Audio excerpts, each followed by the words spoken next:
마티아 신부의 사목 이야기. 사랑하는 교우 여러분, 오늘 사목 이야기는 루카복음 4장 16절에서 30절이 전하는 예수님의 공생활 첫 사건인 나자렛 회당 설교 내용에 대한 묵상입니다. 바빌론 유배 이후 예루살렘 성전을 잃은 이스라엘 백성들은 하느님께 제사를 바칠 수 없었습니다. 그래서 장소의 거룩함 대신 시간의 거룩함을 선택하여 안식일을 중요하게 여겼고 하느님 말씀을 듣는 전례를 거행하는 회당을 세웠습니다.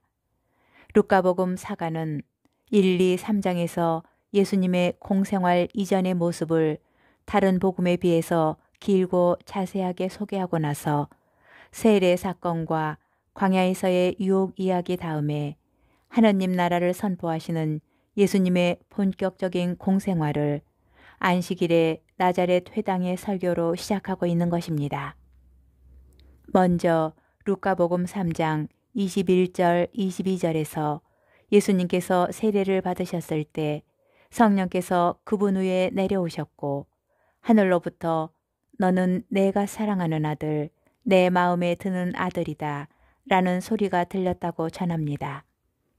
이어서 4장 1절에서 13절에서는 예수님께서 성령에 이끌려 광야에서 40일 동안 탄식하신 후 악마에게 유혹을 받으십니다. 악마의 유혹을 물리치신 후 당신의 본격적인 공생활을 갈릴레아 선교로 시작하시는데 성령의 힘을 지니고 갈릴레아 여러 회당에서 가르치십니다. 주목할 것은 이 세 사건의 공통점이 성령의 힘이라는 것입니다. 나자렛 회당 설교의 시작인 주님께서 나에게 기름을 부어주시니 주님의 영이 내 위에 내리셨다는 선언은 세례 때 받으신 성령을 의미합니다. 또한 광야에서 40일간 탄식하신 이유는 당신에게 성령이 왜 내리셨는지, 당신이 하느님의 사랑받는 아들로서 받은 사명이 무엇인지 기도하기 위함이었습니다. 예수님께서는 갈릴레아의 여러 회당에서 선교 활동을 시작하셨는데 주로 나자렛과 카파르나움을 중심으로 하여 갈릴레아 호수 주변에서 활동하셨습니다. 당시 갈릴레아는 이스라엘에서 비옥한 곡창지대였지만 그곳 사람들은 대부분 소작인이어서 부자들과 교육을 많이 받은 사람들에게 멸시와 천대를 받았습니다.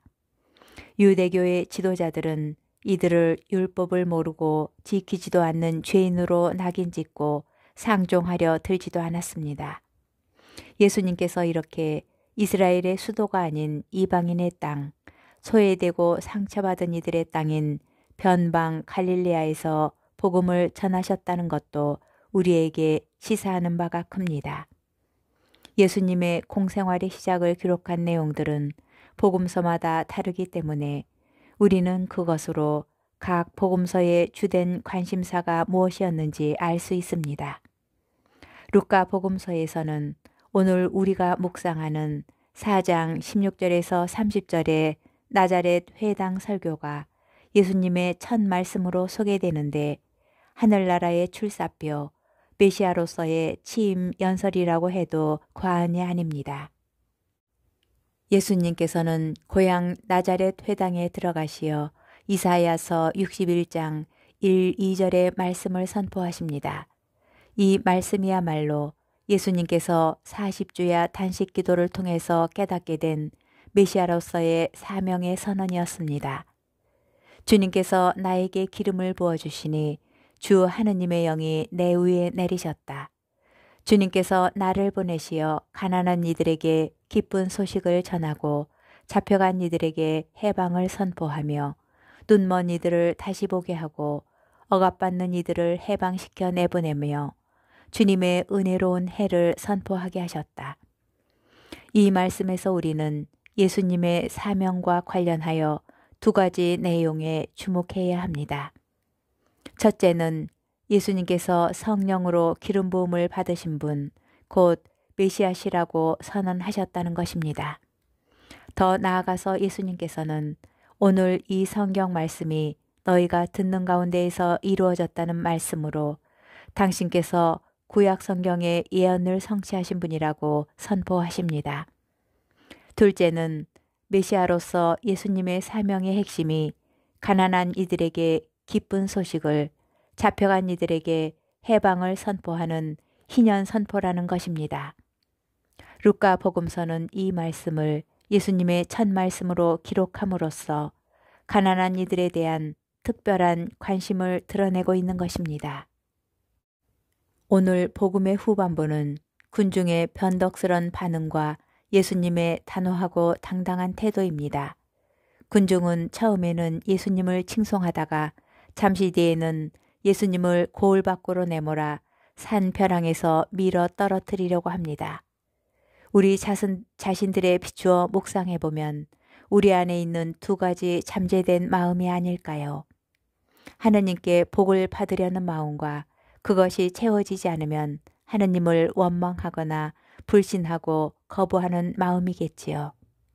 오늘 나자렛 사람들도 예수님 말씀에 놀라워하다가 예수님께서 이방인들의 구원받은 사례를 열거하자 분통을 터뜨리고 맙니다. 엘리야 예언자 때에 이스라엘에 과부가 많았지만 시돈 지방 사렙타의 과부에게만 기적을 보여주셨고, 엘리사 예언자 때에 이스라엘에 나병 환자가 많았지만 시리아 사람 나아만만이 깨끗해졌다고 말씀하신 것입니다. 그들은 선민의식에 사로잡혀 있었기에 이방인이 먼저 구원을 받는다는 것은 상상조차 할 수 없는 일이었으니까요. 하느님 앞에 인간은 모두가 형제이고 존엄하며 사랑받는 존재일 뿐입니다. 그래서 예수님께서 선포하시는 구원의 기쁜 소식에서 그 누구도 어떤 이유로든지 제외될 수 없는 것입니다.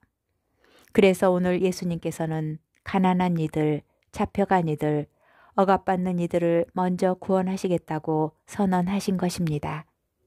우리는 예수님을 얼마나 정확히 알아보고 그분의 말씀을 깨우치고 삶으로 그분의 사명을 따르는 참된 신앙인인지 자신을 돌아보기 바랍니다.